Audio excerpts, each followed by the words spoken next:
comic book characters you may or may not know about, this is the one and only Ikaris from the Eternals.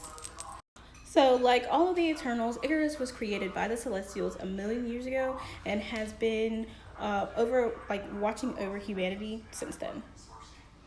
So, at the time of the Great Cataclysm that sank the Atlantis, the Eternals built an ark so that they could save some humans as well as animals from a flood. Ikaris then came and brought them to a mountaintop so that they could restart society. His uncle Vulcan and the Eternal Phastos had created the Pyramid of Winds, as well as constructing storehouses or store warehouses in the Arctic ice caps. In those storage houses, they had stored really powerful weapons, one of which was used to destroy Celestials. At some point, the symbol of the pyramids had been imprinted on Ikaris's brow, and while it's usually not visible, it did appear one time when he was in extreme neurological pain or neural pain. In ancient Greece, he fought against the Minotaur-shaped deviant in the labyrinth that was dug under the Aegean Sea. During this time, he met a mortal woman, and they had a son whom he named Ikaris. And Ikaris loves to fly with his father, so Ikaris and Phastos and Makari had built a flying device to give to younger Ikaris so that he could fly with them. Before he had a chance to show his son how to use the device properly, he was called for a long mission in fighting deviants around the globe. He was gone for several years, and younger Ikaris had felt like his father was trapped by enemies, so he tried to go find him. So younger Ikaris took the machine up into the atmosphere, but he went up too high, and he fainted from lack of oxygen, floated around in the atmosphere for a while, exposed to ultraviolet light where it melted the device controls, and he fell into the sea.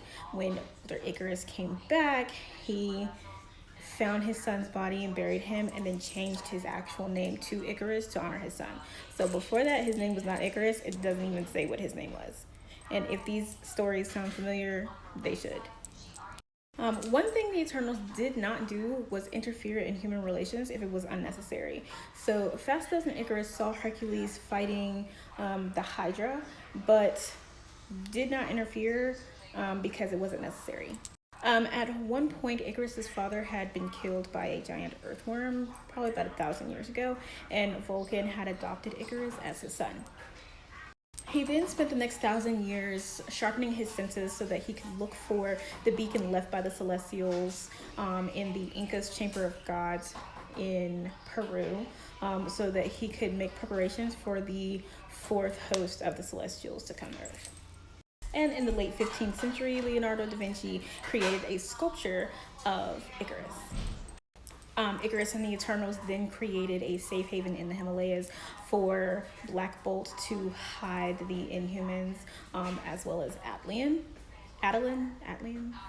whatever. And then they met Pixie in a diner to discuss the scrolls returning back to Earth. When it was time for the Celestials to come back, he disguised himself as an archaeologist named Ikaris and went to the Inca's Chamber of Gods with two people named the Damians. He revealed himself as an Eternal to the Damians so that he could fight off the deviant horde. They tried to destroy the Celestial Beacon and ended up reawakening Ajax. He tried to fight off the deviant horde in New York City, but ended up being captured and imprisoned in a tube under the ocean, and he was only freed when Thena made a deal or a truce with Crow. Intelligentsia ended up cloaking herself and sneaking past the Celestials to get into their archives so that she could try to find data from the library at Alexandria. He also ended up getting kidnapped by the Grand Master and sent to the Contest of Champions. Ikaris and the Eternals were trapped on Olympus in suspended animation by Crow, and it ended up being saved by Iron Man when Thena telepathically linked with Iron Man's armor and got him out there. Ikaris ended up falling in love with Margot Damien, who was one of the Damians from earlier, and when it was time for the fourth host of the Celestials to leave Earth, the Eternals formed the Unimind, to decree that any of the Eternals who had a hand in earthly matters, like Ikaris, were to stay on Earth. And he then became the protector of humanity against any deviant. Sometime later, Crow came back to attack the Pyramid of the Winds for his leader Gower, so that they could get the essence of the Dreaming Celestial. And Ikaris and his allies tried to stop them. He did get some of the essence of the Dreaming Celestial, which gave him the power of the Celestials. And Ikaris joined the West Coast Avengers, and they ended up defeating him. And at one point, he was attacked by the High Evolutionary, who had come to study the DNA of the Eternals. So at one point, Cersei got infected with the Mad Wiry, which is a degenerative disease found only in Eternals. And they tried to get her to Olympia to perform the Great Cleansing, but she refused and instead asked Ikaris to perform the Gani Johnson, which bonded her and her lover Black Knight's soul together for ever. Ikaris and the Eternals did join in the fight with against Thanos, when he tried to become one with the universe. Now, Ikaris and the Eternals did become victims of a memory wipe caused by Sprite. He believed himself to still be Ikaris, and when he was captured by two deviants, Morjack and Gelt, they destroyed his body, and he ended up back underneath Olympia, which caused him to get his memories back, and he was determined to find the other ones and restore this. At one point, he does end up trying to fight, or ends up fighting Red Hulk, but it was all a misunderstanding when Cersei was trying to prove a point. The point she was trying to prove was that the Eternals could be good for humanity. So Ikaris came there, and she was trying to explain what was really going on, but Ikaris and Red Hulk started fighting.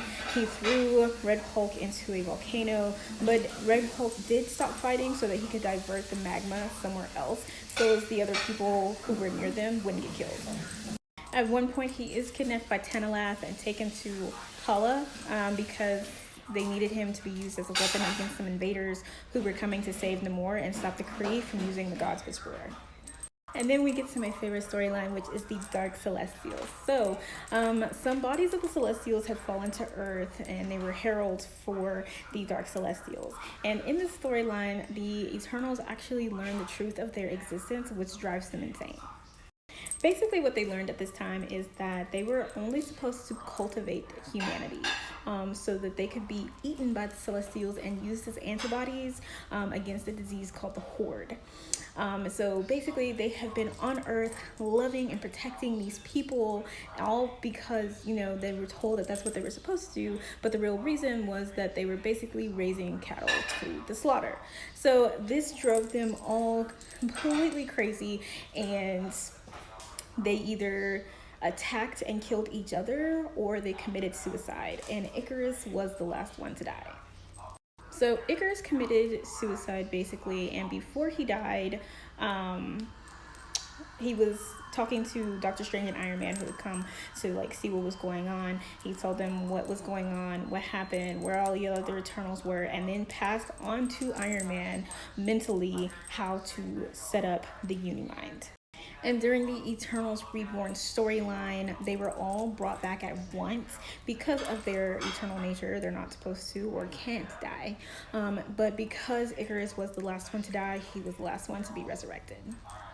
After he had been reborn, he was tasked by Zurus to go and find Sprite, who had been reborn as a woman. And also, if you saw the one before, Makari was reborn as a black female, a black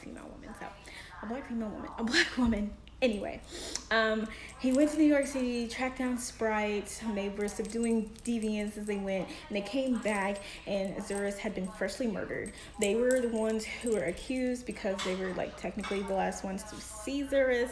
However, they found out that it was actually Thanos. So he ended up battling Thanos, but Thanos proved to be too much, so Sprite created an illusion of Ikaris, and they got out. At this point, they were trying to find the machine that would help them resurrect Zurus, but they figured out that the machine was connected to the Earth biosphere and it had been destroyed. If it wasn't fixed in a week, then Earth would be in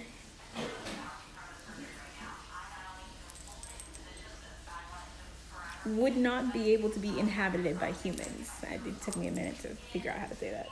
So Ikaris had given his, basically said that he would give his life to protect a human named Toby Robson. And the Eternals had suspected there was a traitor amongst them, and they figured that it was Gilgamesh. Ikaris went and fought Gilgamesh. They finally restrained him, and he got them to let him prove to them that he was innocent. When he did prove he was innocent, it really turned out that Phastos was the traitor, and when they went to go confront Phastos, they were ambushed by Thanos. So they were able to overwhelm Thanos, and during the fight, Phastos had accidentally teleported them all over the place. Well, when they finally got to where the machine was, Ikaris gave his life in order to fix the machine. When he was resurrected, he was told the reason behind Phastos' betrayal. And basically, Phastos' reasoning was that the machine operates on the lives of humans. So it can't not work without endangering Earth. And so the Eternals are resurrected at the cost of human lives.